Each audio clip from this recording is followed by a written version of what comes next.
When we lived in that haunted house in Detroit, my brother's little Bill doll used to move around by itself. That's when I knew I didn't want my dolls in my room anymore. And then it was around the same time Toy Story came out. So you can only imagine how I was feeling. So one night, my brother, whenever he would get scared, he would come into my room. And I was laying in my bed and he was just like, can I sleep in your room? And I was like, no. You gonna bring that creepy doll? No. And here's the creepy doll that I'm talking about. And y'all gonna feel the same way when y'all see it. So y'all see why I said no. Mind you, it's about 2002, so it's normal for him to want to bring his little Bill doll everywhere, but I just didn't like it.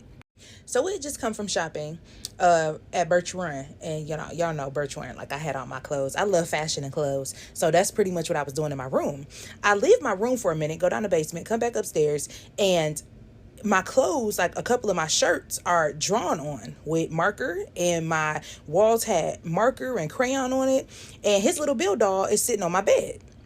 So I immediately get mad and I yell for my mom at the top of my lungs. And I'm like, Ma, he drew all over my stuff. And so he's like, no, I didn't. I didn't do that. You're telling the story. It was my friend. He did it. But he said you can't whoop him. He can't get a whooping. So my brother was something else. Okay. So for a hot minute, I definitely was thinking that my brother was doing all this stuff that was happening around the house. He was throwing my mom's seasoning all in the sink, like pouring it out of the bottle in the sink, climbing on top of the counters and stuff like that. I thought he was doing all that until a couple years, and whatever. He still had the little Bill doll. He didn't play with it or anything. He just kept it. So my brother was going one weekend with my uncles, and I walk into the kitchen and I saw little Bill, but the only reason I even knew he was there to begin with was because he was battery operated, and he said something about my friend. Are you my friend, or something like he would say. And I was like, my head immediately turned. I was scared because Mehmet ain't played with this toy in a couple years. He keeps it at the top of his closet. Why is he out? That entire weekend, things were happening to make it seem like I did it. And my mom, she always bought me my own things to play around in, even makeup, right? And so her makeup was messed up. And she asked me, she like yelled out her room, Jamar, you been in my Mac? And so, of course, I was like, no, I haven't been in your makeup. Fast forward, my brother comes home. And when he came home, I was like, telling him he needs to throw the doll away. Like, I was trying to throw the doll out.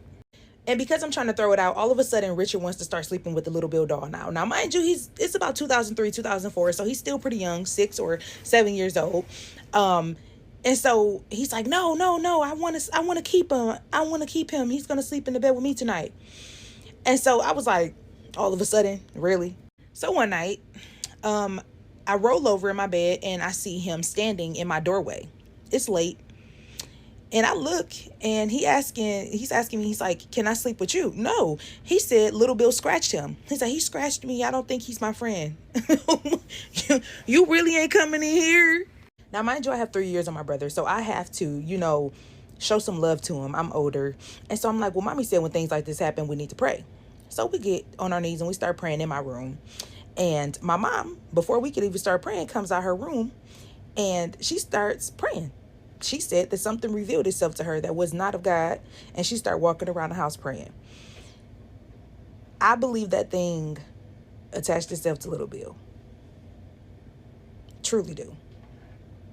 We threw that out. I forgot to mention to y'all that little Bill doll had hard bottom feet, right? And so when my brother was being accused of climbing on the counter because it was like footprints or, dirt prints on the counter and in the shape of a round footprint, my mom was like, my baby footprint wouldn't be round, so she figured something was going on. She just didn't know or realize that it was the doll. This happened about 2 years ago, and I've only told a handful of people because every time I do, I can hear how insane it sounds. If someone else were telling me this story, I don't know if I'd believe them either. I'd gone through a pretty rough breakup and was finding it difficult getting back out there. Friends of mine insisted I try the apps. I was so against them, but after months and months going by was no, well, a girl's got to get some. So I chose Hinge. It seemed like the best of a bad bunch. Like people were on there for a relationship or a deeper connection rather than a pump and dump. That's a vile expression, that. After a few weeks of the usual dead conversations and guys holding fish in their profile pictures, I matched with Ethan. He seemed normal. That's what stood out to me. No gym selfies, no weird pickup lines. His profile was funny without trying too hard. He worked in software. He liked old horror movies, enjoyed ghost stories, and had this crooked smile that made him look trustworthy. We messaged for a few days before deciding to meet. We decided Friday night, 7 o'clock, a little cocktail bar downtown. I remember texting my roommate before I left, joking, if I disappear, tell Netflix. She replied with a laughing emoji. I got to the bar a few minutes early and parked across the street. Just as I stepped onto the sidewalk, my phone buzzed. Hey, mind a change of plans? My friend showed me this amazing viewpoint just outside town, way quieter there. Meet me there? A pin dropped into the chat. It was about 3 miles outside town. I hesitated. Who changes the location 5 minutes before a first date? I actually typed out, maybe another time? But before I could send it, another message popped up. Promise I'm not a serial killer, laughing emoji. Just figured it'd be easier to actually talk rather than a busy bar, you know? It made me laugh. Then another message came through. Oh God, I'm sorry, look, I've just realised how creepy that made me sound. A guy you've never met trying to lure you out to an isolated place. I'm an idiot. I'll be at the bar in 10, I'm really sorry. I'd smiled at that. Something made me go warm inside just imagining that crooked grin. So I fired off another message. No, don't worry, it's a really sweet idea. I'm on my way there now. Oh, On the drive there, I felt better. It was only a few miles away, and if things felt weird, I'd just hop back in my car and book it out of there. Simple. yeah. The road the GPS took me down got empty in every turn. Streetlights disappeared, houses became scattered. There was nothing except trees. Finally, the map announced that I'd arrived.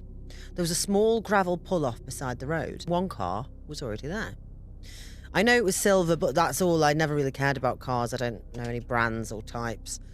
The interior light of the car was on. I smiled to myself. Parked behind the silver car and grabbed my phone, certain that there would be a message there from Ethan, but nothing. No new messages.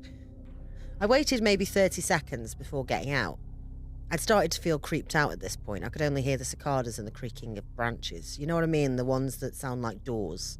They're creepy anyway, but in the dark, with an empty car ahead of you and only interior light shining, it's even creepier. So, I walked toward the driver's side. Nobody there. The driver's door was closed. Keys went in the ignition and the seat was empty. The passenger seat was also empty. I knocked on the window. I don't know why, I just needed to do something.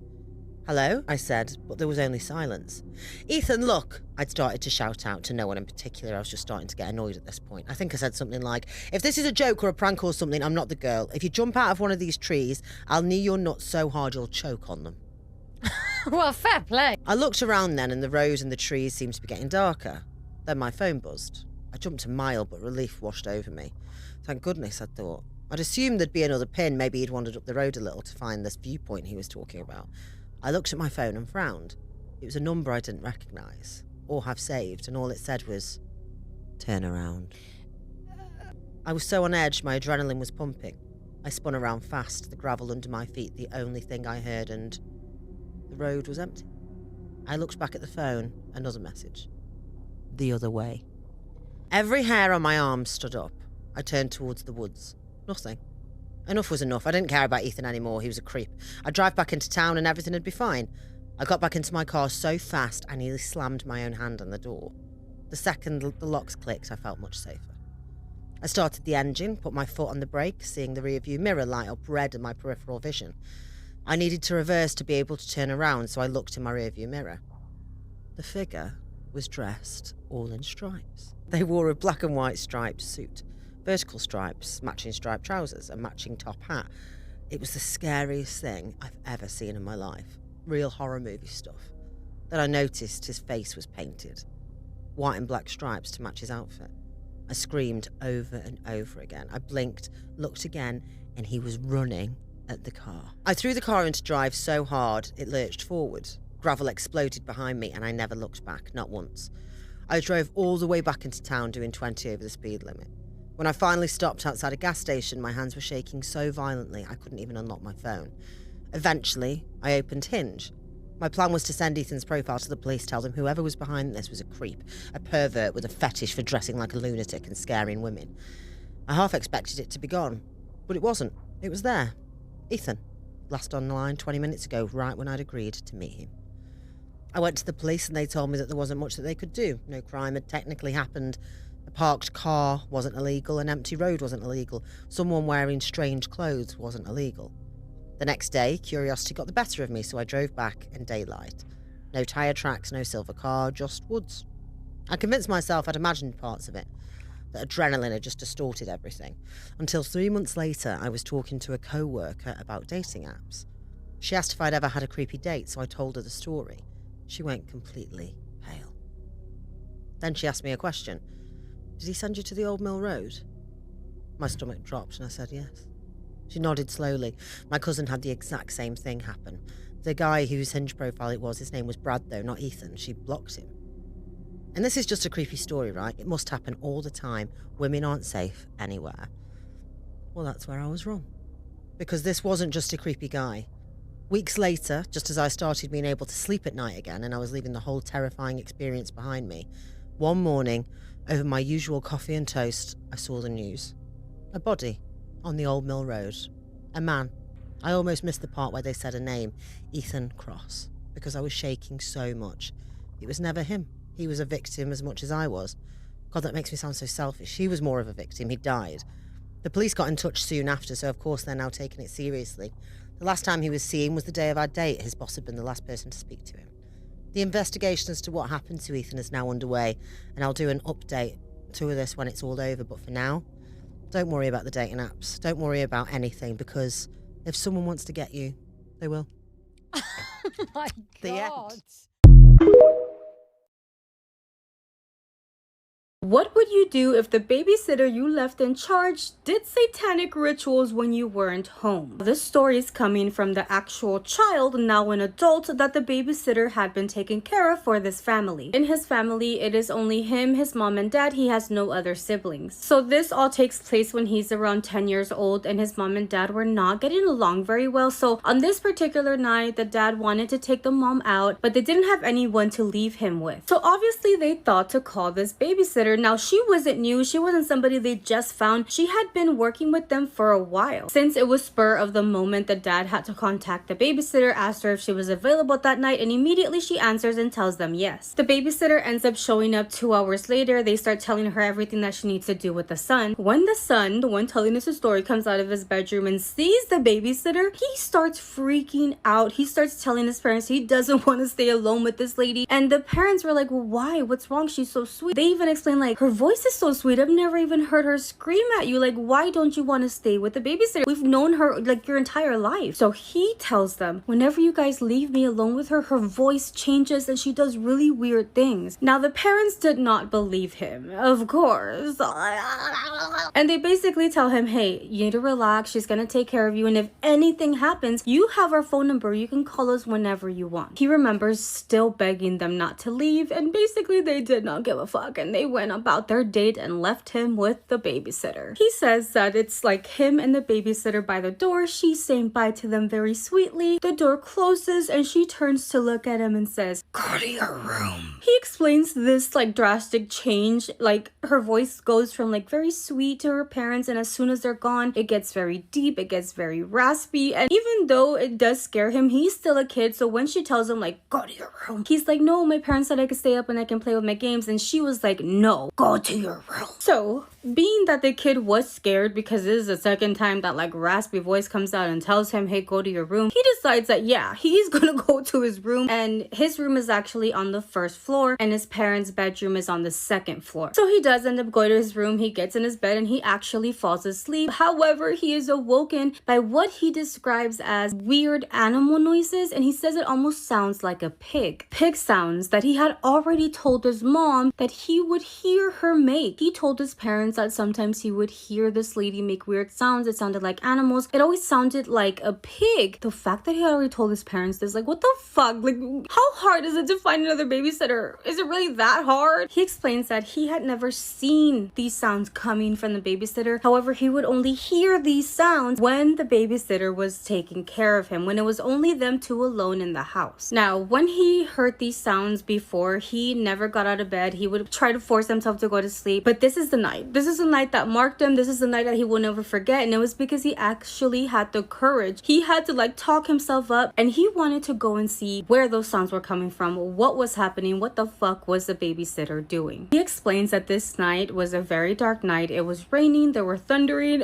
Wrong night to come out and investigate, if you ask me. But he thought because of all these noises, because of the rain, because of the thunder, if he came out, maybe the babysitter wouldn't even notice that he was there, and he wanted to see what was happening. So he secretly, very quietly exits the room, realizes that these sounds are coming from the kitchen. So he starts walking towards the kitchen, and the scene that he walks into is something that he will never forget. He sees the babysitter standing in the middle of the kitchen. Her eyes are completely white, and there is blood just coming out of her mouth and dripping down to her body. He explained how he stood there just petrified, and it wasn't even the visuals. She was also saying things, but it was in a different language that he had never heard before. This is where he thinks like his adrenaline kicked in, because he started running back to his bedroom, and something in him told him to look back. And when he looks back and he's again looking at the scene, you know, the lady saying some weird shit, blood,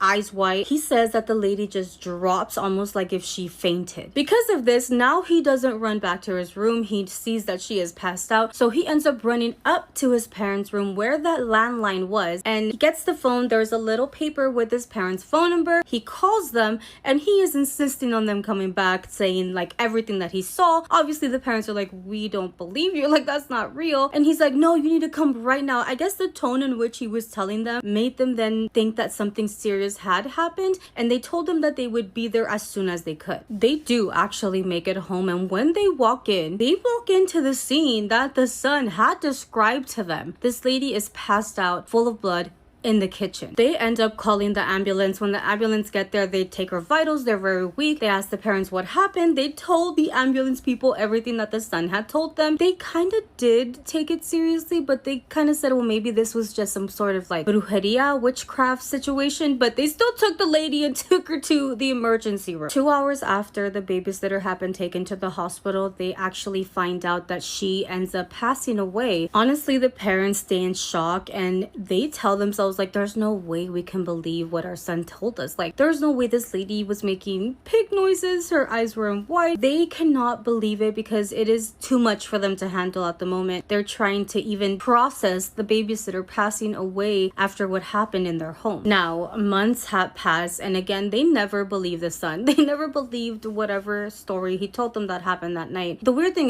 was that the son kept having dreams about this babysitter. He kept waking up because he could swear that he was hearing pig sounds. The parents kept telling him and insisting that it was just dreams, they were just nightmares, it wasn't real. And that was until there was one night where it was raining, it was thundering, and now the parents were awoken because they too heard sound of like an animal, a pig, inside of their home. I did forget a detail too, because the kid had said that when he first walked into the scene where this lady was standing, there was a lot of candles and a whole bunch of pictures of his family surrounding her. Parents never believed them because when they walked in, there was no candles, there was no picture. Thing is, his story never changed, but they never saw candles or pictures, so that could also be the reason why they never believed him, but his story never changed of what he saw that night. So the night where the parents finally believe him is because they heard these pig sounds, very scared. They come down the stairs, and what they walk into the kitchen is the same scene that he had described to them over and over again, with the babysitter standing there, her eyes white. They couldn't believe it. They were also hearing this lady say some things that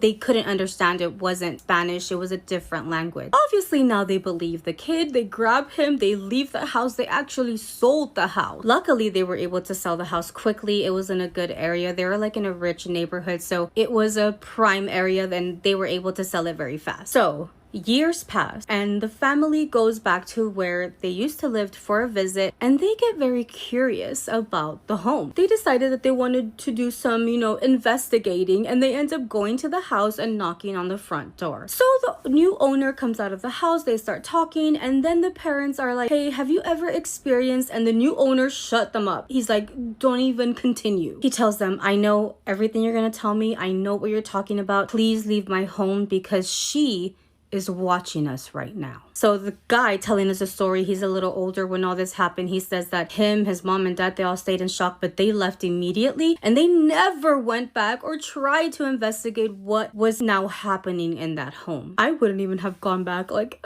another time. Are you crazy after seeing what I had seen in the kitchen? No, thank you.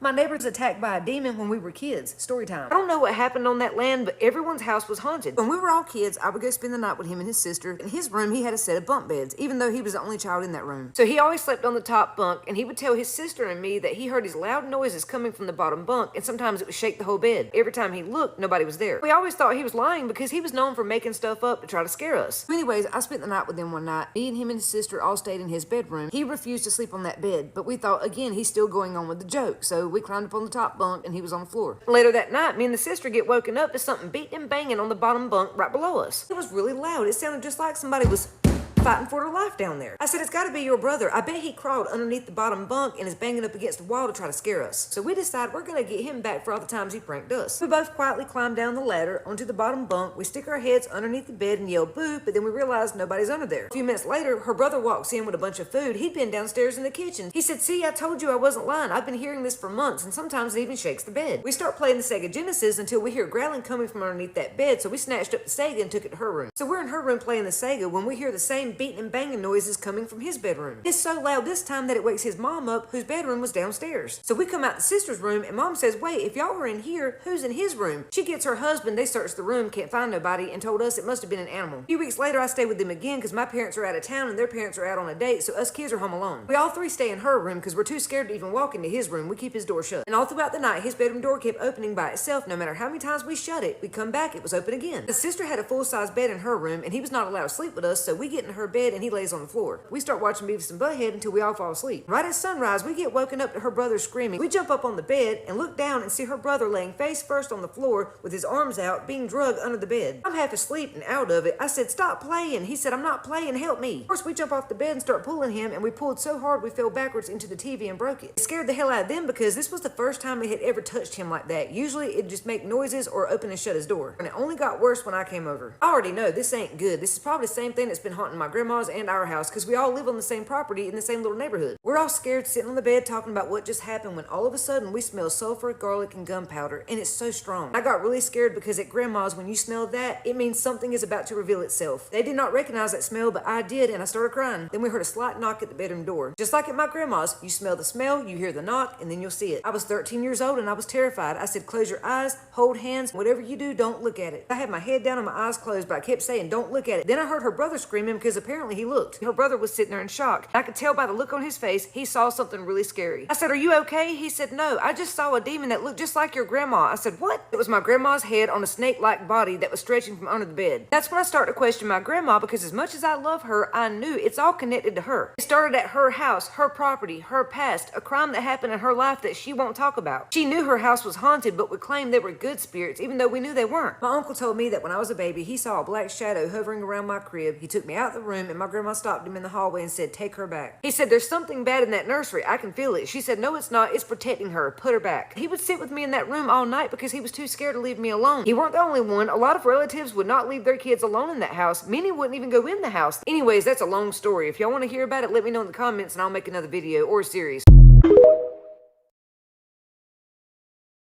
I found an old disposable camera in my apartment, and the last picture on it was me asleep in bed. This is Scared with Jess, and today's story is about the photos that were taken of me before I ever found the camera. I found it when I was moving a dresser out of my bedroom. I had been living in that apartment for about 6 months, and the dresser came with the place. It was old and ridiculously heavy, so I had never been bothered moving it away from the wall.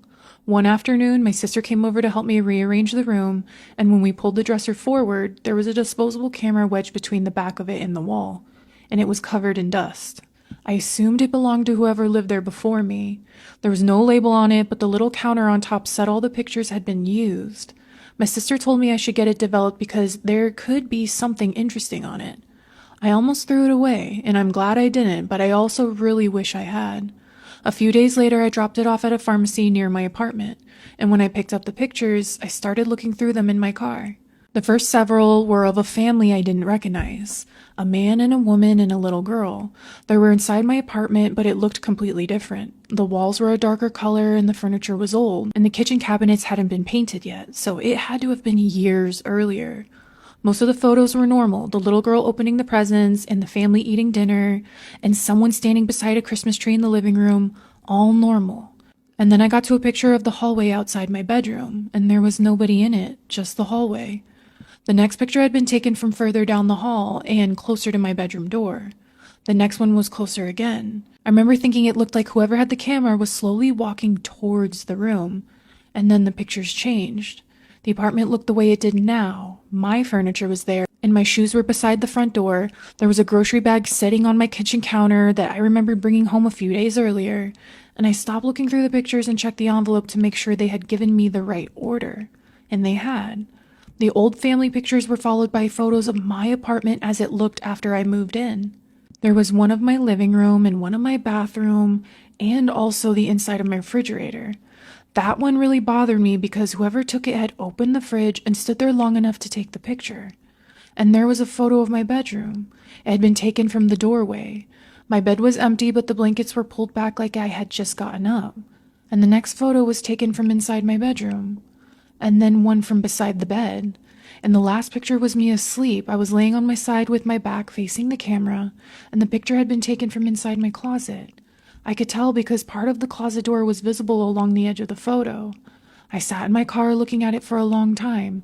I lived alone, so I had changed the locks when I moved in, and I never gave anyone a key except my sister. She swore she had never seen the camera and had definitely never taken the picture. I called my landlord and asked who lived in the apartment before me, and he said it had been empty for a few months before I moved in. Before that, an older man had lived there alone, and that didn't explain the family in the first pictures. It also didn't explain how pictures of my apartment had ended up on a camera that had been trapped behind a dresser since before I moved in. I drove home but sat outside for almost half an hour before I made myself go inside. The apartment looked normal, nothing was missing, and the front door was still locked. I checked every room and then opened the closet, and there wasn't much in there. Clothes, shoes, a laundry basket, and a few boxes on the top shelf. I took everything out, and there was no opening in the wall, or a loose panel, or attic access, nothing large enough for a person to hide inside. I even called my sister and made her stay on the phone while I checked. She told me someone probably found an old camera and used the remaining pictures as a prank and somehow put it behind the dresser. That explanation didn't make any sense, but I wanted it to. I put the photos back in the envelope and left them on my kitchen table. And that night, I shut my bedroom door and locked it. I also made sure the closet door was completely closed. I normally slept with it closed anyway because it would swing out and block part of the room if I left it open. I got into bed and I couldn't stop thinking about the picture. I kept imagining someone standing inside that closet watching me sleep through the crack. And sometime after midnight, I finally started drifting off. And then I heard a small mechanical sound from across the room. A click, and then a winding noise. I knew exactly what it was because I had heard it when I checked the camera in my car. It was the sound of a disposable camera advancing to the next picture, and it came from inside my closet. I didn't move. I stared at the closet door, trying to convince myself that the noise had come from somewhere else. A pipe or a neighbor, something outside. But then I heard it again. Click. Wind. I reached for my phone without taking my eyes off the closet, and the door was still closed. Nothing was moving underneath it. I called my sister, but she didn't answer. I was about to call the police when a bright flash lit up the thin gap beneath the closet door, and for half a second, my entire bedroom turned white. I grabbed my keys and ran out of the apartment without opening the closet. I stayed with my sister that night and moved out shortly afterward. Nobody ever found another camera. I still don't know who took the picture of me sleeping, and I never opened that closet again. Anyway, good luck sleeping tonight. A series of spooky stories except for its creepy kids. I was babysitting a little girl. One night I was putting her to bed in my room and she started crying and pointing at the corner of the room saying, "The man, the man." It creeped me out, so I asked if he was happy or mad. She said he's sad and crying. 2 years later, the neighbor told me that the man who built our house lost his wife and all of his children in an accident. My aunt often helps look after her boyfriend's 3-year-old when he visits. A bag went flying across the room a few weeks ago, and he said that it was the man who walked through the wall that did it.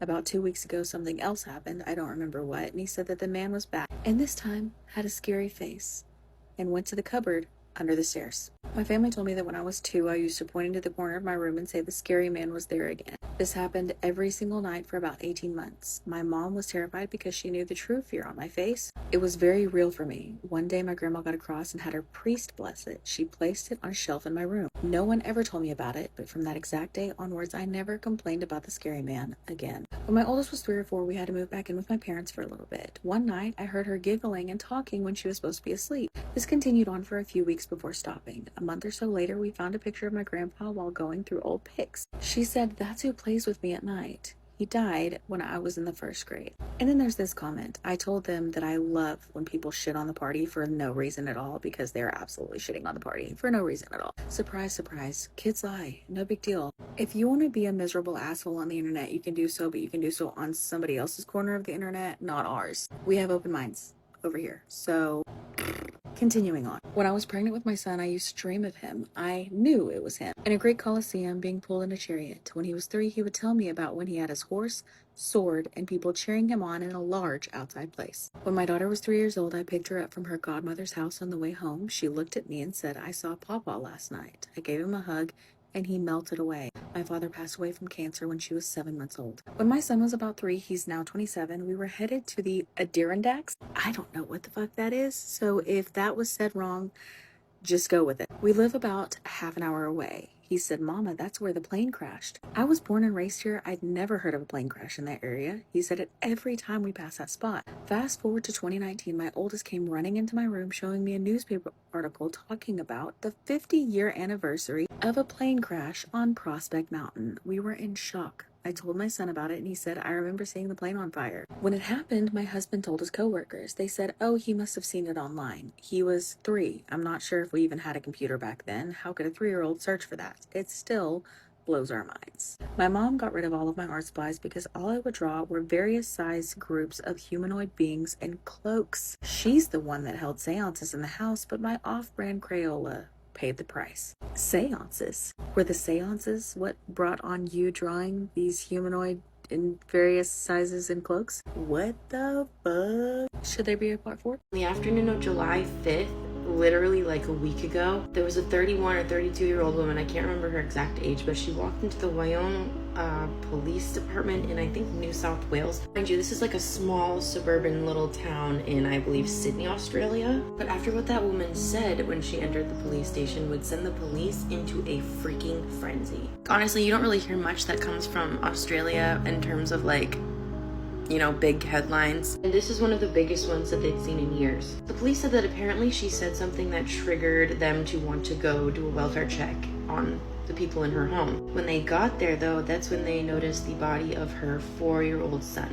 The child had not just passed on like moments before. According to those who were there and saw, he had been there for a while. But then the woman was charged and taken away for domestic violence and or murder. Been refused bail, and this is like an ongoing thing. It's going to be reevaluated, I believe, in September. Because of the legal stuff in New South Wales, I'm not allowed to actually say their names. They have not fully released their names. But this case is crazier than just that. Like, people just, at first assumed that this was just a normal case of like a child being found deceased, which is already sad in itself, but things happen every day, right? But within a very short period of time, the investigators found something out that would make their skin shiver. So I'm not really allowed to say much of these words on TikTok. I've done it before and they've taken down my videos. They've flagged my account, so I gotta be careful. But police did confirm that there would be cannibalism mentioned in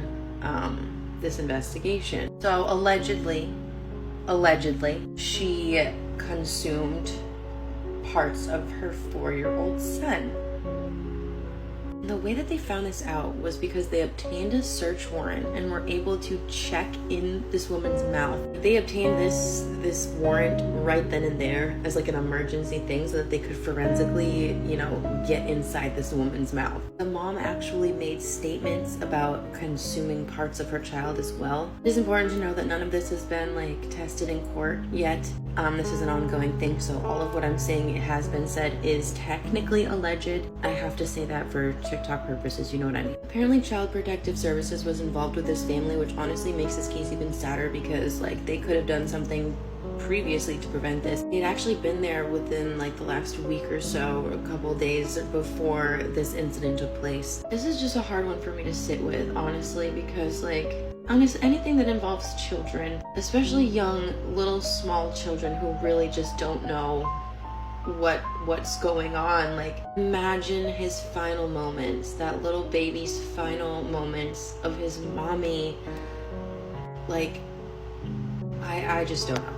I just don't know. That's horrifying. That's horrible. I encourage you all to go read the case and follow the case because it still is ongoing. There's probably more information that I haven't even read about just yet, but Want to get creeped out? Let's talk about someone else who tried the Raven Man ritual. For storytelling purposes, we will name this person Frank. And if you don't know, the Raven Man ritual is essentially where you are summoning this creepy spirit entity into a circle of salt and asking that entity for a favor or to do things for you or to give you knowledge. They do say that you should have an object of protection or a talisman during the ritual, and you should keep it after the ritual to make sure that the Raven Man doesn't come back and ask you for a favor in return, because allegedly the favor is going to be something you don't like. Now, Frank was someone who was living with his girlfriend. They had been living together for about 4 years, and she had recently found out that he cheated on her. He begged for her forgiveness. He brought her gifts. He brought her flowers. However, the trust was broken and the relationship became tumultuous. One day he's at work, and some of the people at work are talking about this creepy ritual they heard of, the Raven Man ritual. Frank looks into it and thinks to himself, why not try it? Why not see if I can get the Raven Man to get my girlfriend to forget what I did? Frank also says that after hurting his girlfriend like that, would never do it again. Yeah, right, Frank. Don't believe you for a second. By the way, if you don't know, my name is Megan. I'm a paranormal investigator and researcher, as well as a folklore researcher, and I love delivering spooky and creepy content to you. So if that's your shit, follow me. And also, if you're I could handle a haunting, I have haunted dolls, and I'm getting rid of some of them because I have a lot. So if that would be something you're into. Anyways, one night when his girlfriend is fast asleep, he goes into a room in the basement of the house and performs the ritual. He does the circle of salt, he lights the candle, he says the incantation, and as I've said before, you don't really know if the Raven Man has appeared because you might not be able to see him. Of course, Frank is thinking, I'm going to try this, but probably nothing's going to happen. So he finishes the summoning portion of the ritual and sees nothing, but he does feel like there is something there. He said that after he completed the summoning portion of the ritual, it looked like some of the salt circle that he had placed had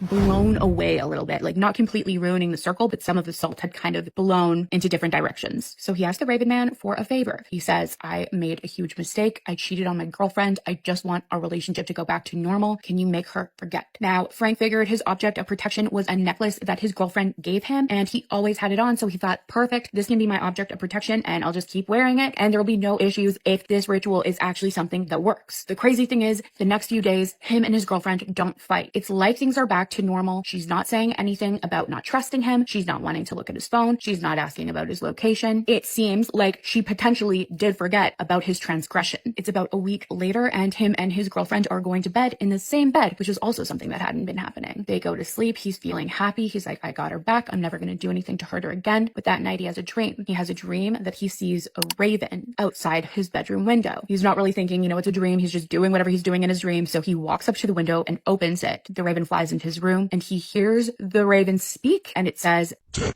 is due." The next morning, he gets up to go to work. He's thinking about this dream, thinking that it was odd, opens up his front door to go to his car, and laying right there in front of his door is a dead raven. Is it a raven? Is it a crow? He doesn't really know, to be honest, but he thinks it's a raven because of the dream, because of the ritual, and he's like, that's terrifying. For the next few months, of course, he has his necklace on, but he's always thinking about it now. He's always touching it, playing with it, thinking, this is my protection. Whenever he's in a dark room by himself or even walking down the street and there's no one around, he's looking over his shoulder. He's feeling like there's something there, and he's wondering saying if there's going to be something that's going to ask him a favor that he doesn't want to do. He leaves it at this. It has been months since he performed the ritual, but this has psychologically caused him such stress, such paranoia that he's easily irritable. He's not sleeping, and him and his girlfriend are arguing anyways. Their relationship is now tumultuous anyways because he's just so irritable. There's no update if anything ever asks him a favor, but I'd love to hear your theories on what you think might happen. Anyways, that's it for this one. See you next time. This is why you shouldn't ignore a strange noise in your house. Welcome back to the series where I tell true horror experiences submitted by you, the viewers. Today's experience is submitted by viewer Vladimir Stoyevsky. Thank you so much for submitting your story, and after reading this I remain forever paranoid, so thanks for that, mate. Anyway, without further ado, let's get into it. Today's true horror experience takes place in Europe, Serbia. This happened well over a year ago. I live in a small village with my grandparents in the northwest of Serbia called Hrkovski. It was the summertime. My grandma had gone out to see an old friend who she hadn't seen in years, so it was just me and my grandpa at home. It was a pretty regular evening. It was around 10 p.m. when my grandpa went to bed and I headed upstairs to my room. A couple hours later was when I heard the back door open and close, of which I assumed was my grandma coming home. 2 a.m. is when I heard a familiar voice coming from outside. Looking through my window, I saw my grandma, who said that she had forgotten her keys. Absolutely perplexed, I just assumed I must have imagined her coming home earlier, letting her inside. It must have been 4 to 5 a.m. perhaps, when I was abruptly awoken by what was a blood-curdling scream coming from downstairs. I instinctively jumped out of bed and rushed down the stairs to find my grandma, absolutely traumatized. Trying my hardest to calm her down, she started to explain that she had seen a man run through the kitchen and out the back door. My grandpa, who had clearly heard the commotion, rushed out of his bedroom, still in his pajamas no less, and grabbed his hunting rifle in pursuit. He watched the man disappear into the sunflower field adjacent to the house, and soon after into the forest. We pondered for a while as to what that man's intentions truly were. Well, that was before we saw, lying on our front porch, a knife, which the man had clearly dropped while he was fleeing. It is incredibly unnerving to think of what that man's intentions really were, and the fact that he was in the house with us for so long and we were none the wiser. But one thing is for sure, I remain eternally grateful that my grandma spotted him when she did. Otherwise, this experience might have had a much, much darker conclusion. The person that sent me the story called it a piece of heaven. By the way, if you have a story that you'd like to share with our community about glitches in the Matrix, dreams, aliens, cryptids, or the paranormal, you can send it to this email address. And remember, we believe you. Hi, Matrix family. Hi. I've been watching your channel for ages. I've had spiritual happenings throughout my life, but this one takes the cake. It's kind of long, so bear with me. Yes. I attempted to unalive myself after a lot of personal things happening. I was about to lose my best friend to cancer. I was the primary caregiver for my mom and my grandma, working full-time/overtime as a case manager, etc. I'm good now, and I'm on meds now, LOL. Well, in 2019, I totaled my car. It looked like a crushed pop can. I kept blacking out, but a family friend who saw it happen ran to my car to keep me awake. Right before the vehicle hit me, I shouted, "God, I'm sorry, help me." After going to one ER via ambulance, I was transferred to the ER at a state university hospital where I would spend time in ICU and the trauma unit for 10 days. After a traction bar was drilled into my left knee and a chest tube, I was sent to the ICU before surgery. I had shattered my pelvis, broke my left hip socket, 3 ribs, 4 vertebrae, my left lung collapsed, and I had contusions to every organ on my left side. Holy shit. I kept falling asleep and the nurses would rush in to wake me up. "Do you feel okay? Does it feel like your heart is beating fast?" Each time I grew more aggravated that they were interrupting my sleep because I was growing more and more exhausted. Last thing I remembered was glancing at the monitor and my heart rate was 192. I woke up in the woods. I was barefoot on a trail wearing the clothes that I had wrecked in. I kept wondering where my hospital gown had gone, and I thought that maybe it was a dream. The trail wasn't paved or graveled, just worn like it had a lot of foot traffic. I felt no fear, no pain, no anxiety. I was overwhelmed with a sense of peace, a feeling I hadn't felt in ages. I walked down the path and admired the beauty of it, and I noticed the fence to my left. I saw how beautiful the field of reeds was, and I wanted to see it closer. I found a broken piece of the fence and I stepped into the sunlight. It felt like a warm embrace, and I hadn't realized how cold I had been until then. I planted my feet in the grassy patch near the reeds. The field shone so beautiful and gold in the sun. The grass was so green and soft. I glanced across the field to see a willow tree. Its trunk had grown into the fence like it had been there for a very long time. The tree was so large it would take several people to wrap their arms around it. Leaning on the trunk, I saw the silhouette of what I assumed was a man. I could see him a little more when the breeze would blow the branches of the willow tree. I didn't feel fear towards him, which I felt was kind of odd.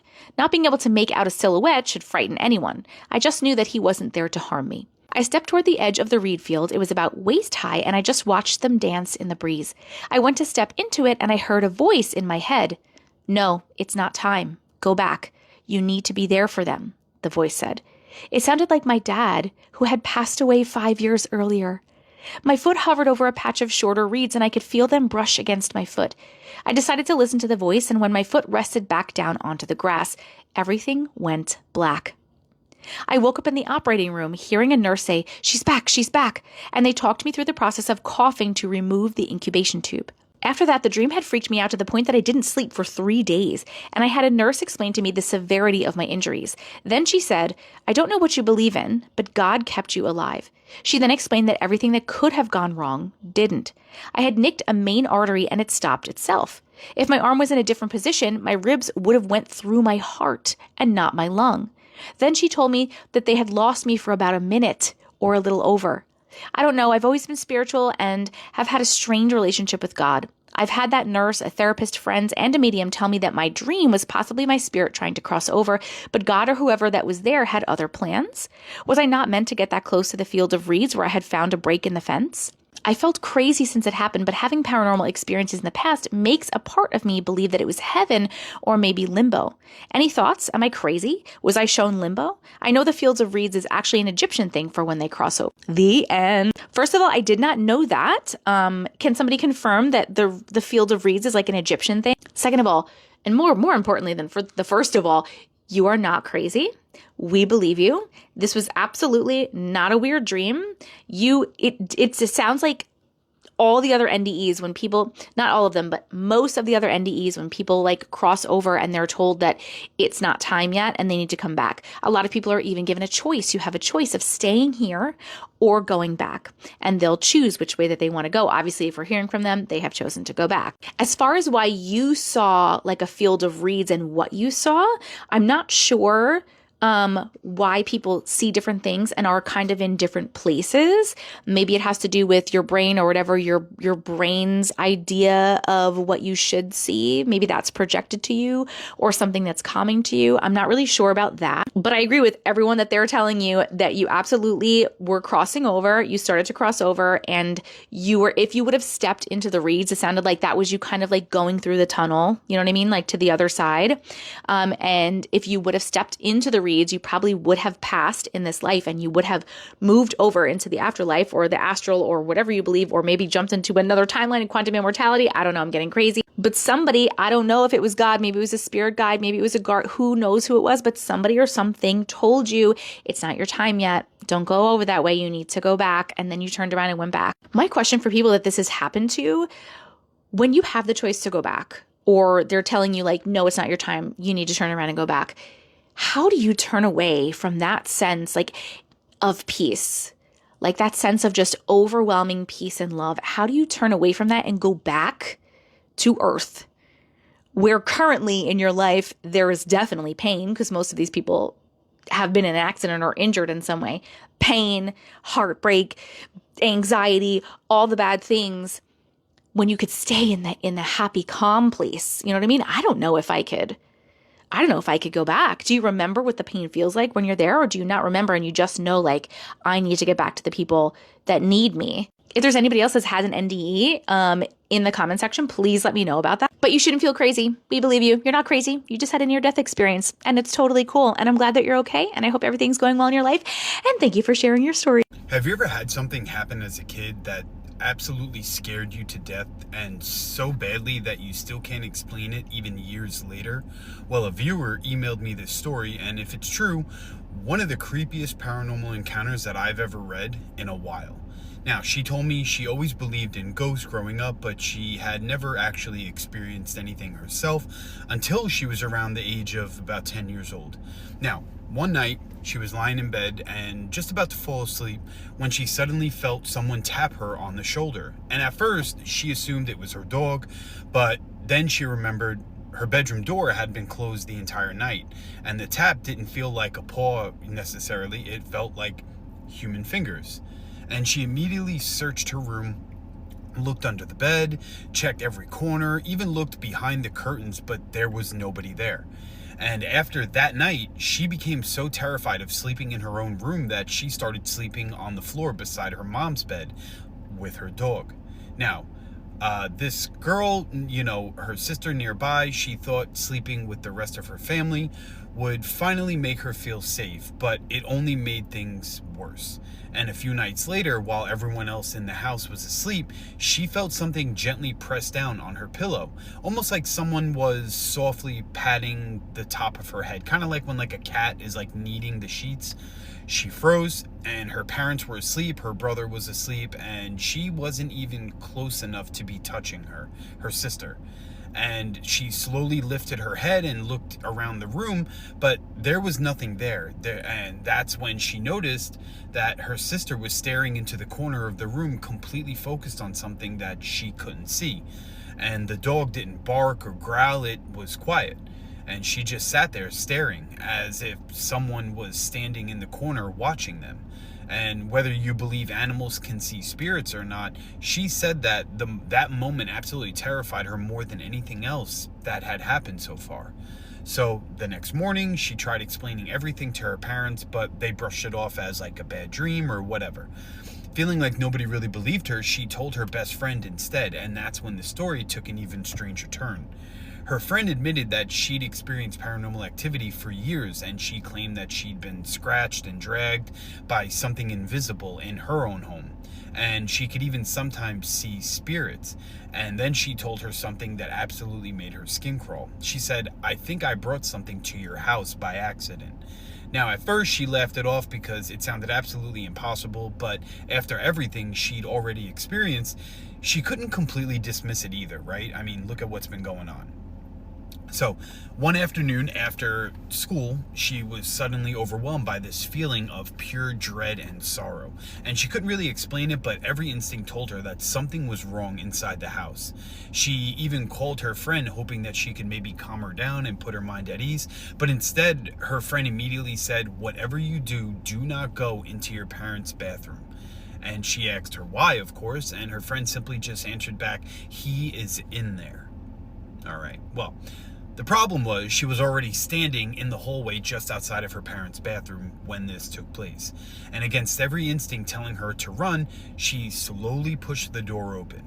And standing near the bathroom window was a tall black figure, and it had no face, no features, just a silhouette. And that somehow looked even darker than the room around it. It was its own darkness. And the second that she saw it, the figure rushed directly toward her. She screamed, slammed the door, and ran to the bedroom while clutching the phone, asking her friend over and over, "How did you know that it was in there? What are you talking about?" And her friend never gave her an explanation and really didn't say much after that. Now, that same night, a large decorative sign that was downstairs suddenly crashed to the floor, waking everybody up in the house immediately. And according to the family, that sign had been mounted securely that you could not pull it down if you tried. It was up there for years, and it would not come down. It was actually anchored into the wall, and it did. There was no wind, no air conditioning running, no logical reason that it should have ever fallen. And eventually, her mother revealed something that she never even told the family before. Years earlier, she had investigated a paranormal case and believed whatever had attached itself to the house needed to be removed. And after performing several cleansings, the activity slowly stopped. And for years, everything seemed normal again. But the story doesn't really end there. A few years later, her dog eventually passed away, and since then she says she'll occasionally hear the familiar sound of paws walking across the floor late at night. You know that sound.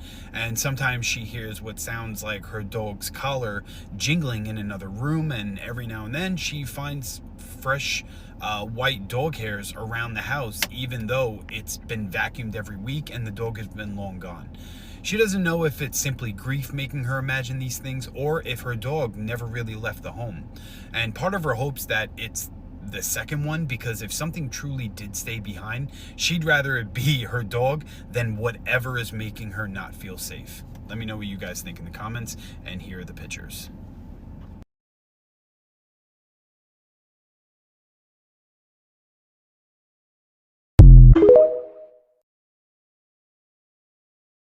Have you ever had a childhood hallucination?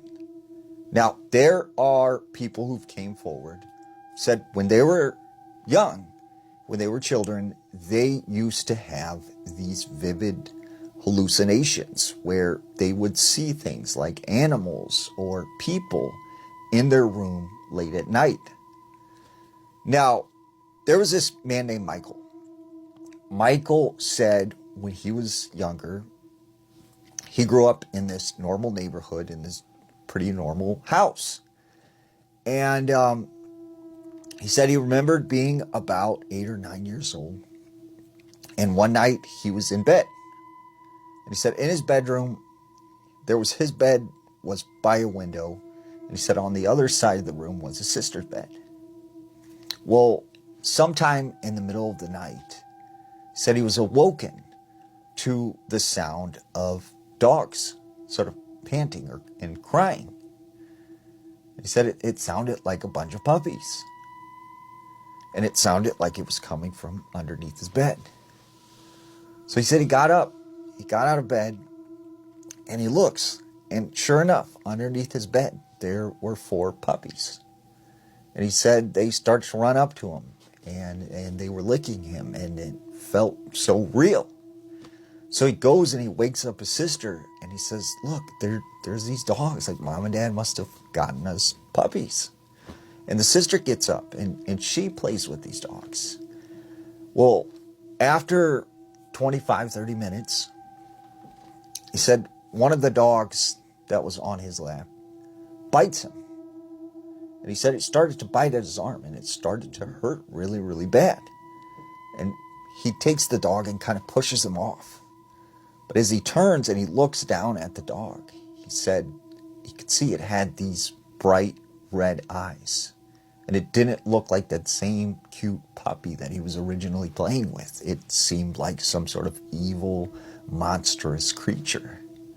So he screams and yells for his parents.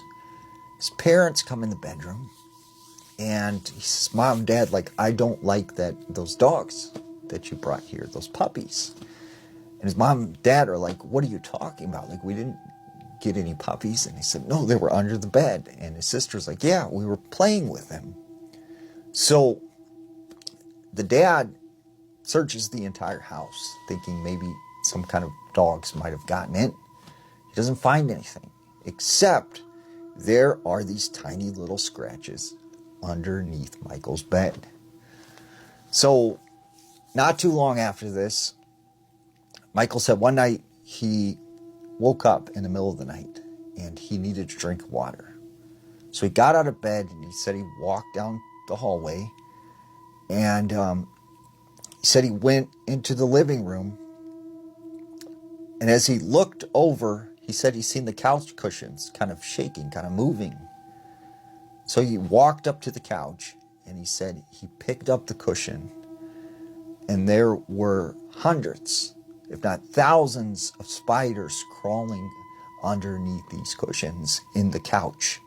And he said they all just started to come off the bed and make his way towards Michael. So Michael starts screaming again. And he said his dad ran out. But when his dad got there, these spiders were gone. There wasn't even a single one left. And so once again, his dad said, I don't think there's any spiders in the house. Like, you must have been dreaming. So he said not too long after that, once again, he's in his bed sleeping. And he said he remembered his sister waking him up. And she said, Michael, like, look at the closet. He says, as they looked at the closet, there were all these crabs, red crabs. They were coming out of the closet door, walking all around the floor. And he said, once again, they yell for their parents, and their parents come in the bedroom. And now these crabs were gone. And he said, at that moment, he was ready to think that it was just a dream. Except he said out of the corner of his eye when his dad was talking to him, he seen one of these crabs walk by his father's lake. And said after he grew up and turned, about 15, 16, he stopped having these hallucinations. But he said for some reason when he was a child, he would see these things that weren't there. So have you ever had an experience where you've seen something when you were a child that wasn't real? This story one of you sent to my emails, and it gave me chills reading. She mentions that it sounds like a small thing, but it is something that would terrify me to live through. So you know the drill. Grab a drink, grab a cozy blanket, and settle in while I tell you a scary story in my garden, after dark. However, tonight we are still in the basement because the air quality is still too bad to go outside. Welcome to Ghosts in the Garden. This story was sent in by Mel. I've been living in the suburbs of Cleveland since I was born. Nothing scary really happens to me now, but when I was younger, I heard and saw some very unexplainable things. This story still haunts me, even though it seems silly. When I was younger, I loved going to the playground with my grandpa. He used to always take me, but we never seemed to go at night. One night, I was begging to go when it was about 8:30 p.m., and the sun sets around 9 or 9:30, so he was shocked to hear that I wanted to go. But he took me. To explain this playground better, it is lined by dark, thick woods that you cannot see through until you get close. My grandpa led me up the trail, and then all of a sudden I got a weird feeling. I stopped and started looking around. If I can recall, he kept going, but I stopped and was looking around until I saw something in the woods. I can't really explain this well, but it was a tall, black figure with limbs that were unexplainably long and a small, round head. It kind of looked like that creepypasta Slender Man. That is the best way I can describe it. I ran up to my grandpa, begging and pleading to go home, but of course that wasn't going to happen, considering I had just begged him to come. So we went and swung for a while on the playground. When I looked back into the woods, there was absolutely nothing there. To this day, I still have no idea what it was, and I haven't told anyone about it. But this story wraps up a few weeks ago when I was walking with a friend along the trail next to the woods. I got a slightly uneasy feeling, but I ignored it since I feel that way a lot when I walk alone or with just one other person. She then asked if I would like to go into the woods to the lake. I didn't know there was a lake there, and so I was a bit curious and said sure. We walked up to the woods, and all of a sudden she said, "This is a bit too grown out. Let's go." I agreed because I didn't want to get ticks in the woods, but I noticed that there was a big opening and it was clearly not overgrown. I then told her I'm a bit scared of the woods anyway, and she said same, and that she sometimes feels like something is out there. That freaked me out so much considering what happened to me years ago. It doesn't seem like a lot, but I often feel that something still is there, and I don't go close to those woods if I can help it. Mel, I don't know what it is that you saw out in those woods, but I would never want to encounter something like that. I know you mentioned it looked like Slender Man from the creepypasta, but I have no idea if there are any creatures that look like that are out lurking in the woods. If anyone has an idea of what it could be, I bet Mel would appreciate it in the comments. And if you have your own story to share with me, please feel free to email it over. Otherwise, when the air quality is better, I will see you again outside, in the dark in my garden, for another scary story. Bye. We had a recent Mothman sighting, and this one is a little concerning. It just happened this past month near Columbia, South Carolina. Now, there was this couple who was driving late at night around 10:30 p.m. As they're going down this highway, they said they noticed something in the road. At first, it appeared like a feral hog. But as they got closer to this thing, they said it resembled a person crouched down. And all of a sudden, it stood up, and it looked like a man that had these very long wings. It looks up to the sky and it reaches its hands up, and then it took off into the air. This couple then goes over to this area where they seen this thing take off, and they noticed that the area was filled with like static electricity, and it was very warm. There were tremendous amounts of heat in the specific area where this thing took off. And afterwards, they began to feel very nauseous and sick, as if they had encountered something that was some type of chemical. So what do you think? What does the Mothman sighting in South Carolina mean? Peaches! Excuse me. Emma reached the bottom of the slide and looked up at the man standing in front of her. Have you seen my puppy? He asked, stooping down, showing her a picture of a small golden retriever. Oh my gosh, he's so cute, Emma said, taking the photo from the man's hand. What's his name? His name is Baxter, the man answered, and I'm Chuck. We were playing fetch on the other side of the park, and he ran away from me. Do you think you could help me find him? Sure, Emma said, smiling and taking Chuck's hand. Thank you so much. I think we should start over by where I lost him. It's just on the other side of the tunnel. Chuck pulled Emma's hand slightly, but she didn't resist, just skipping along happily in the direction that he led her. Then he asked, what's your name? Emma, she answered. I'm 6. I didn't ask how old you were, Chuck laughed. Yeah, but everyone always asks how old you are when you're a kid. Emma sort of just shrugged. You know, how old you are, what grade are you in, do you like school, what's your favorite color, what's your favorite Disney princess, it's all the same. You're a pretty smart kid, Chuck replied with a devious smile, very mature. Yep, Emma said matter-of-factly as they started to enter the tunnel. The tunnel was only about 10 yards or so, but it was quite dark near the middle, and Chuck was a little surprised that Emma just continued walking into the tunnel, into the darkness, without any fear. I mean, he was relieved, though, that his first attempt was going so smoothly. Still, his heart rate increased, knowing that they were getting closer and closer to his car, and that was going to be the tricky part. You know, he was imagining how he's going to get Emma into the trunk quickly without making a scene when she suddenly ripped her hand away from his. Emma, where are you? Chuck turned around to try to grab at the girl, but rather than seeing her young, beautiful face, a dark entity stuck directly behind him. Chuck stumbled backwards, falling to the ground, and he kicked his legs out to push himself further back, but the figure followed, leaning down, his massive, razor-sharp teeth just drawing closer every second. Who are you? He shrieked. I call him Peaches, Emma said, poking her head out from behind the ghoulish form with a cheery smile. He protects me, and I keep him fed. No, Chuck said, shaking his head, the creature's face just inches from his.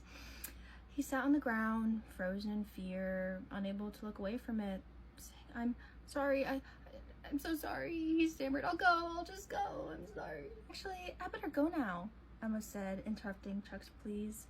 It's dinner time. Emma turned and skipped back towards the playground, and as she exited the tunnel, Chuck's screams were just echoing behind her.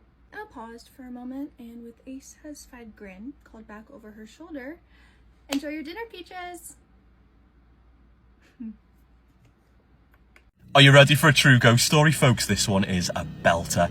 It was told to me yesterday when I was conducting a funeral from a man who'd come over from Manchester. He's now in his 70s, but told me how he was a black cab driver in the city during the 1980s. And this one incident, amongst some others, made him leave that career entirely. So what exactly happened? Well, one night around 2 o'clock in the morning, he was driving around one of the old industrial parts of Manchester when a man flagged his cab.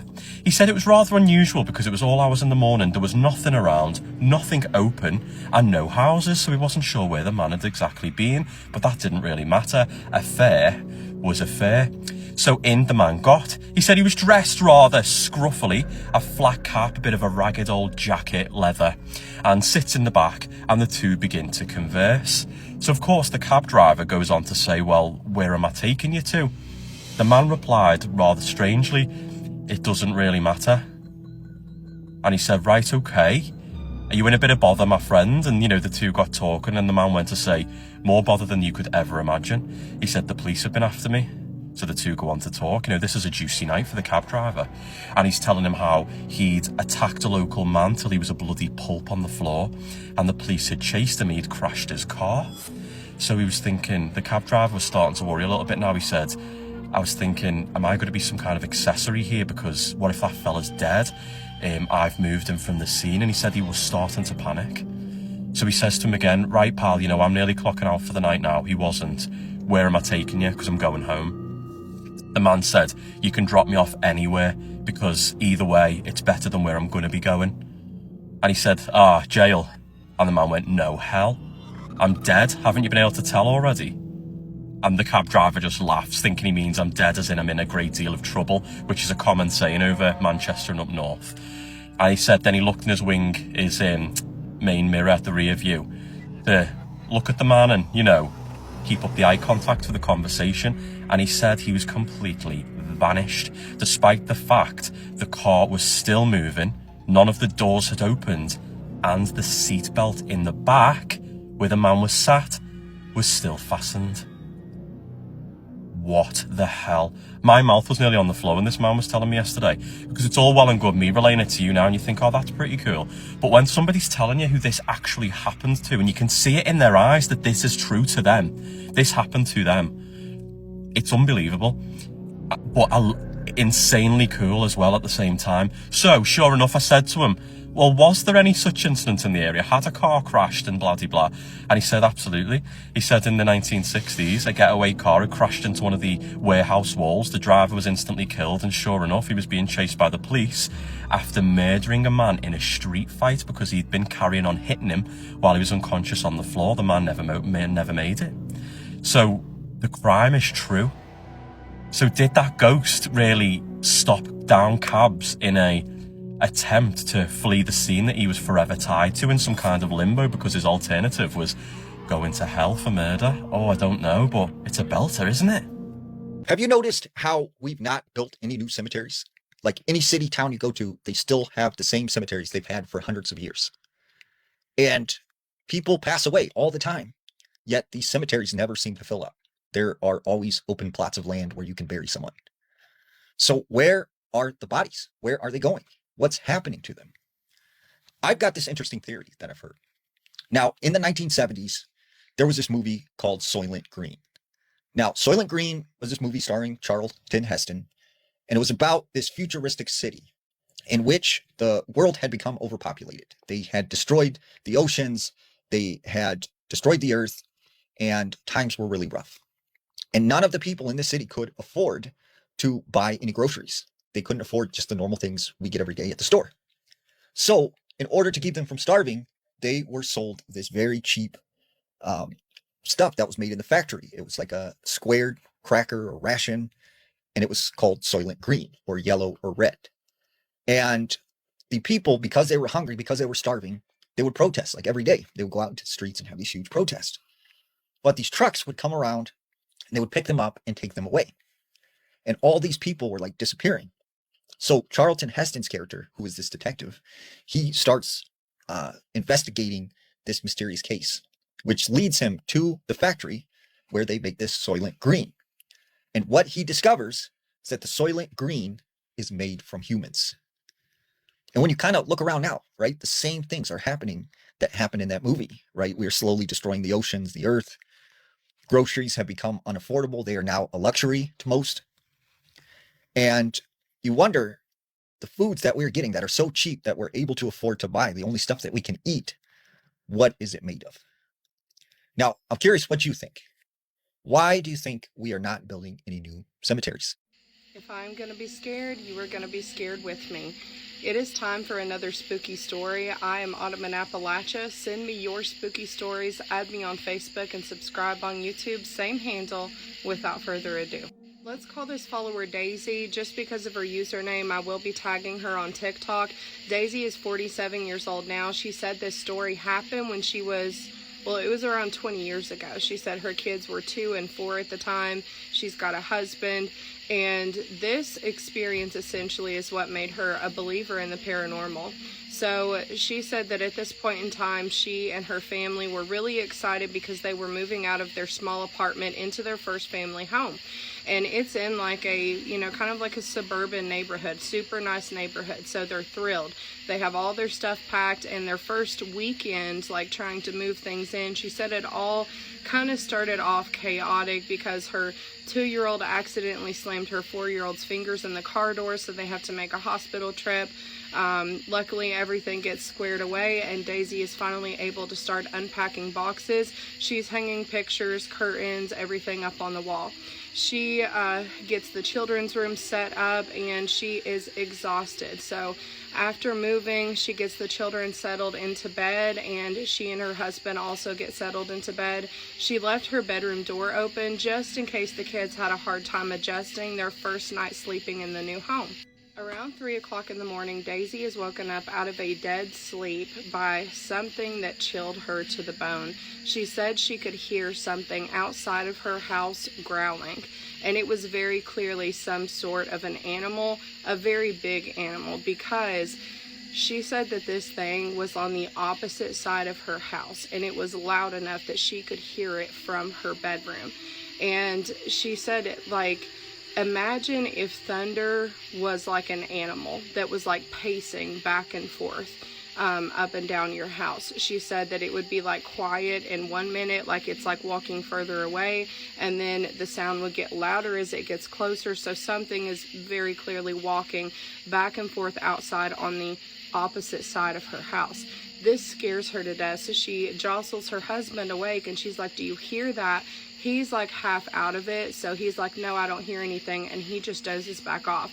She tries to kind of gaslight herself. She's like, "Maybe I'm just tripping," and she tries to doze back off, but she just can't. She says something feels off, so she decides to lay there awake and pray and quietly listen to see if she hears it again. So as she is laying there in the dark, waiting to hear this growl again, she begins thinking, what sort of an animal, in an urban neighborhood no less, would be big enough that I can hear it growling and pacing on the opposite side of my house? And before she can even finish that thought, something slammed into the side of her house so hard that it made the entire house shake. She, at this point, is terrified. She said it sounded like this thing backed up and took a run and go and hit the house as hard as it could. She tries to wake her husband up. He, again, is just super groggy. He is out of it, and he's like, "I didn't feel anything. I didn't hear anything," and tries to just tell her to go back to sleep. She, at this point, is way too scared to get out of bed and go check it out for herself. She doesn't hear her kids waking up in the next room over, and so she lays there in complete silence, frozen, waiting for the next thing to happen, but it never does. The night is quiet after that, and eventually she's able to pray herself to sleep. Now, the next morning when she wakes up, she's up before anybody else in the house, and that's the first thing on her brain. I know I wasn't tripping last night. So she gets up and decides to check it out in daylight. She checks in on the kids. They're still asleep. She walks out into the living room and gasped. Every single thing on that wall of the house was off the wall, in the floor, all the pictures, the curtains, everything she had hung up. And that just confirmed it for her. There was something outside of her house, and something slammed into her house. And she still doesn't know what it was because she never saw it.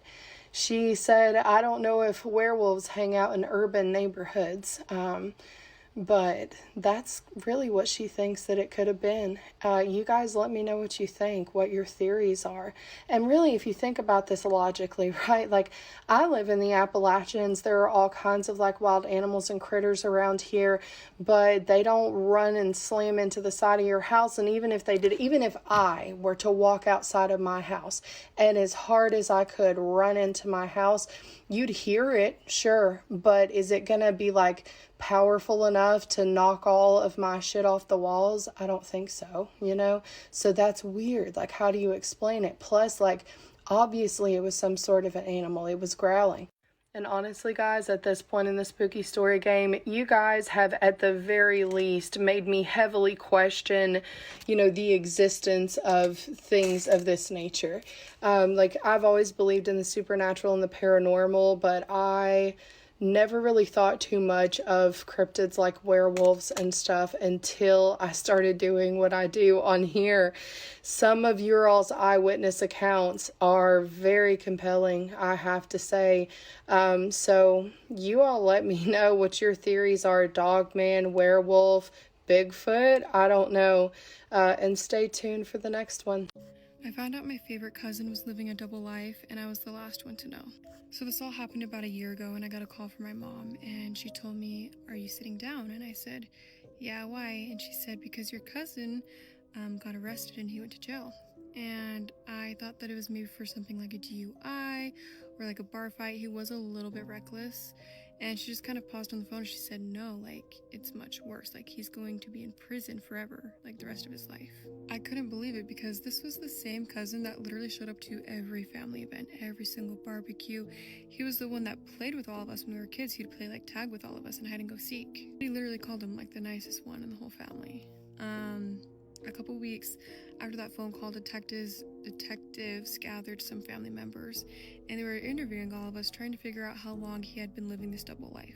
One detective asked me if I was ever given a wooden bird from my cousin, and I said yes. Like, every single one of our family members has one. Like, he was very into wood carving, and he carved every single person one.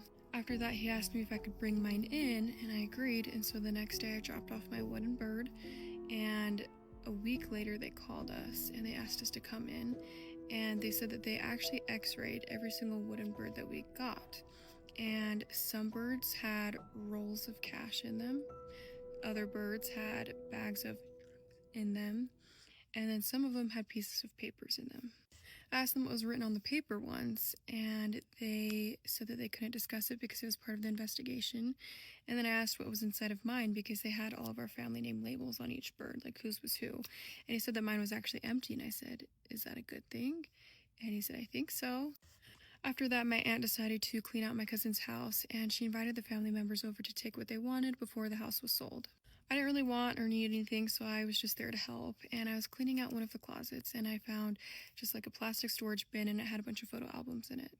It was mostly all family pictures, like birthdays, Christmases, family gatherings, but I did notice something that I had never noticed before. There was always a wooden bird in every single one of these pictures, just like in the background. It was on a bookcase, or it was on a mantle, or in a windowsill. There was always a wooden bird. I got to a page, and it had an envelope tucked inside of it, and it was addressed to my cousin. And all it said was, "The empty ones stay close." Now, there was no date, there was no signature, there was no info on where it came from, but I gave it to the detective that following week, and he took it and he slipped into the case file for the investigation, and I asked him if he knew what he meant, and he said, "I hope that we never find out, honestly." To this day, I still sit and wonder why mine was one of the only ones that was empty. Spooky scary story time. This is one of those stories that actually scares the crap out of me. And when I think about it and when I say it, it gives me little flashbacks when I actually picture this. Okay, if you follow me, you've heard my stories. I mentioned I work at a cannery. I met great people there. This is actually one of the stories of one of the persons that worked with me. So I guess she was driving to work one morning, and it was her and a bunch of other ladies in the car. And they noticed that there was a girl sitting on the side of the road with her long black hair, just sitting there. And the next morning comes, and they see her again. They continue to see her every day for like about a week. And they're thinking like maybe she's hitchhiking a ride to work, or she's waiting for somebody. But how are you waiting for somebody on the side of the road in the middle of nowhere in the dark? And you're just sitting there, not once moving. So I guess finally one day, they decide, like, we're going to stop and we're going to ask her if she needs a ride. So they stop, and it's a car full of women, 5 girls in this car. The girl that told me this story says she got off along with her coworker. So she said, we got off and we started approaching her, right? But I guess that before they got off the car, they told the driver, like, "Hey, you see something crazy, you wait for us till we jump back in the car." As they're getting closer, the lady is not putting her head up. Like, her long black hair is still covering her face. And I'm getting chills thinking about this because I picture her. And I guess they're getting closer and they notice this girl has no legs. Like, they can see where the dress ends and there is no legs, no feet, nothing. Ooh, that scared the shit out of me just thinking about it. So they look at each other like, no, fuck this. Like, get back in the car. And so I guess they turn around like to book it back to the car. And now they're like paranoid. Like, is this gonna come running after us? Like, who is it? Like, they're trying to get to that car as fast as they can. They get to the car and they tell the driver, go. You know, nobody asks any questions. They take off. And once they're settled down, like, they're able to tell the driver and the rest of the girls what they saw. And everybody's like, what do you mean she had no legs? Like, she did not have any legs. Like, she was just, looked like she was floating there. So then they tried avoiding that route, right? Like, because they're like, fuck that. Like, we don't want to see her again. Like, what the hell was that? Okay, so then they told coworkers, blah, blah. It got out what they had seen. Then somebody approaches them and tells them, you must have seen the girl that passed away. And of course, everybody's like, want to know what girl? What are you guys talking about? So the person tells them, years back, there was a fatal accident involving this woman. I guess this woman was going to get married in a couple of days, and she was out doing her final errands before the big day when she unfortunately had a car accident and passed away. And the guy saying the story is like, be lucky she didn't look at you when you approached her, because she wasn't recognizable when they found her in that accident. I guess that nobody knew that she had crashed. They thought she had just went missing until they actually found the car, and they found her like a week later with her body in it. Maybe you're lucky she didn't look up.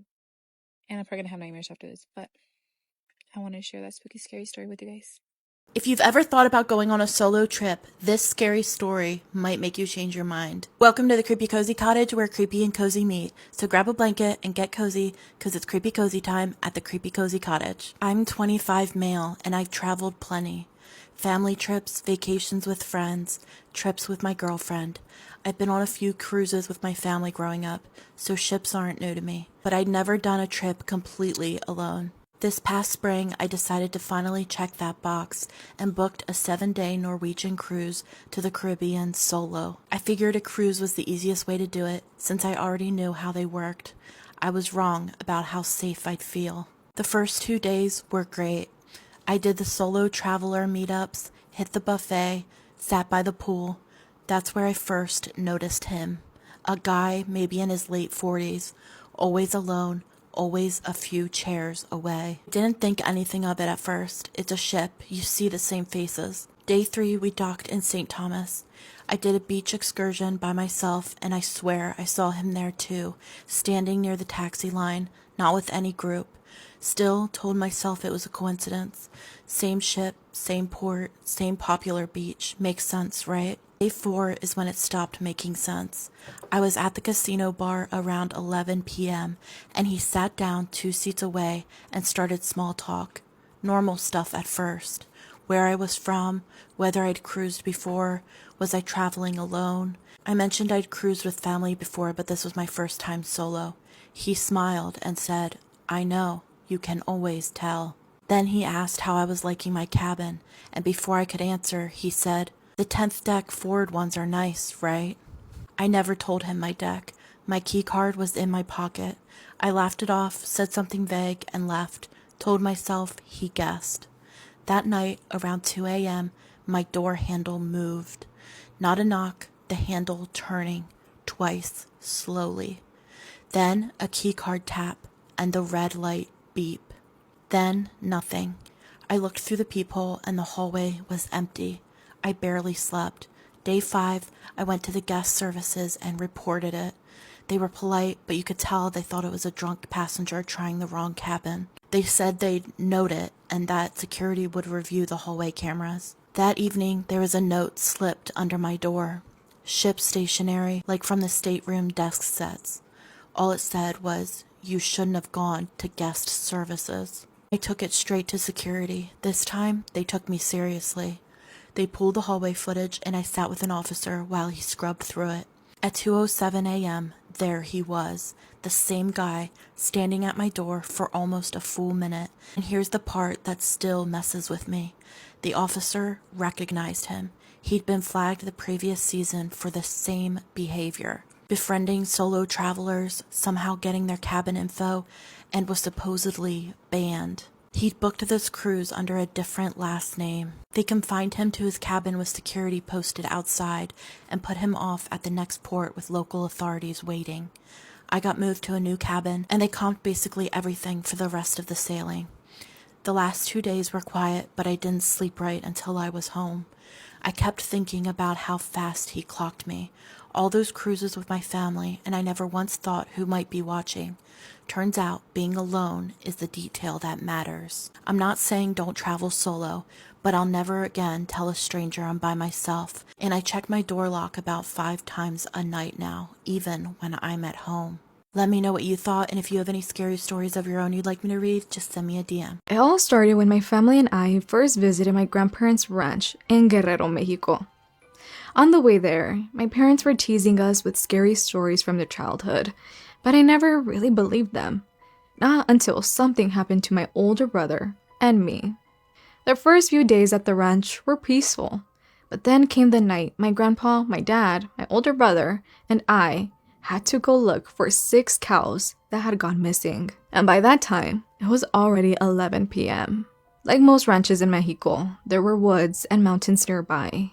My grandpa had an idea of where the cows might be, but he wasn't completely sure. By the time we reached the Rocky Hills, it was close to 1 a.m. The only sounds around us were of insects and the crunch of our boots on the dirt.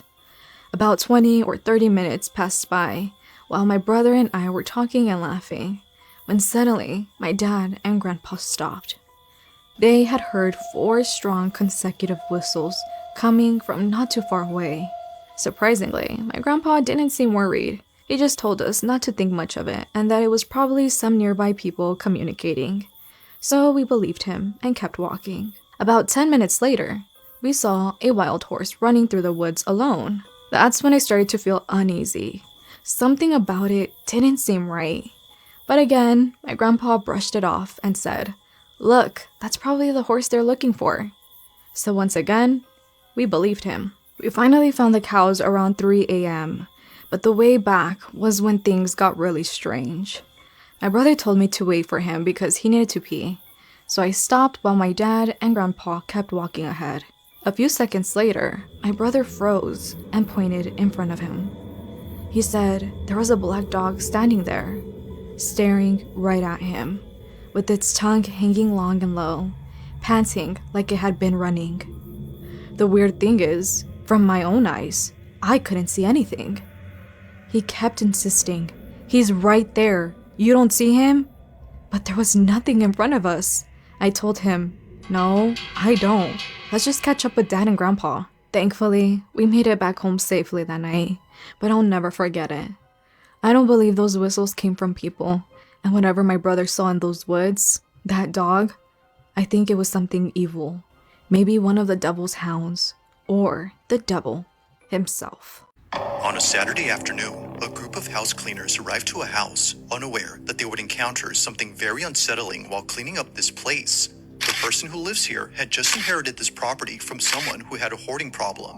Recorded by one of the cleaners, this video was taken just moments before they all started to scream.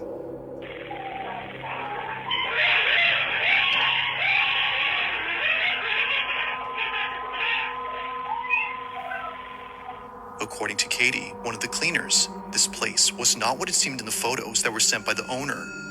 She sent some pictures of the house, and judging from the pictures that she sent, it didn't look like it was going to be that bad or that hard a job. So I immediately take out my phone and start filming. I want to show our boss how this client totally misrepresented the house.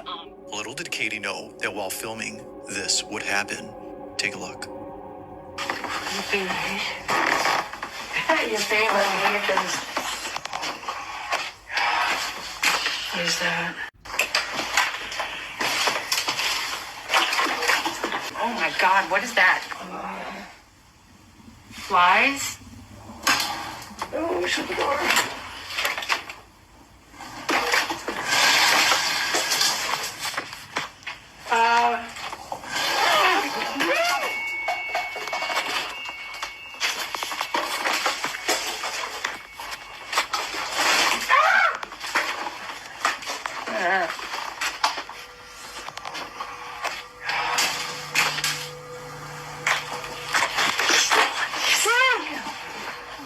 Look at Thomas, the gentleman, like him. Oh my God, it's moved again. It actually comes towards us.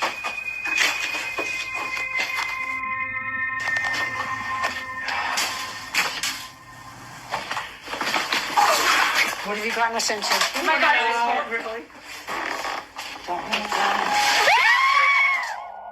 While filming the condition of this house, a ride-on play toy begins to move on its own. But it doesn't just move randomly, but rather towards the cleaning crew. Before we begin the read, I do want to clarify, because this boy passed most likely more recently than not, I do want to be respectful to the families.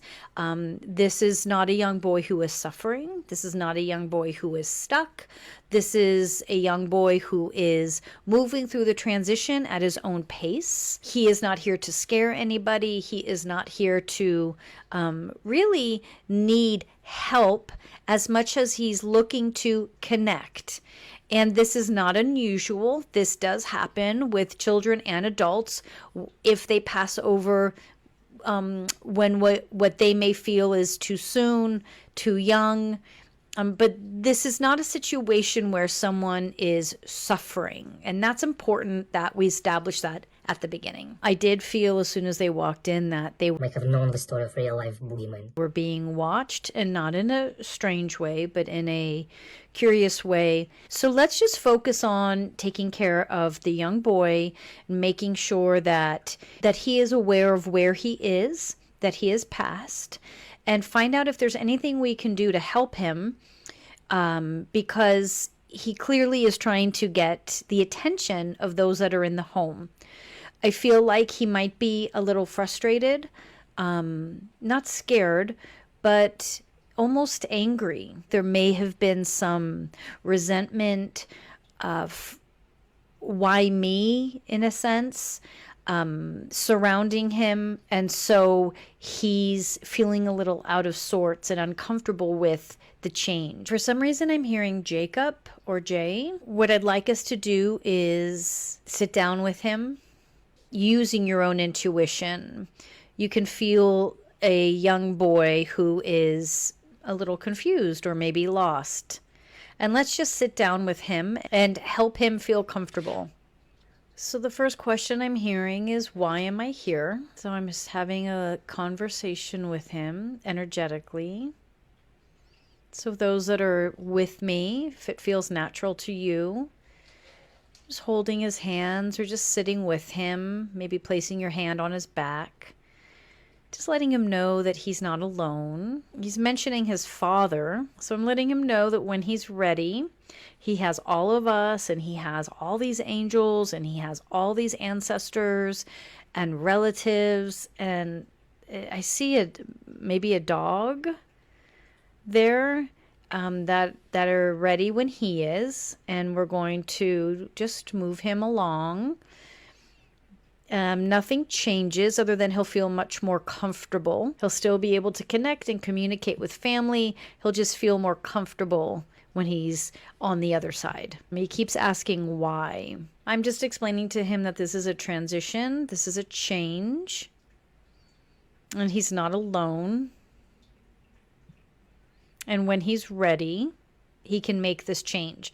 But he doesn't have to go if he doesn't want to just yet. He can stay where he's at. He's saying he doesn't want to go yet. Okay, so we'll let him know that he doesn't have to go if he doesn't want to, but he can let me or any one of us that's here today, whether you're watching when I first posted or even later on, we're just letting him know that we're all here whenever he's ready. He can make that transition. His intention was never to scare. His intention was never to even really alert. This is more a young boy who is not ready to make the full transition over and wants to be around something familiar.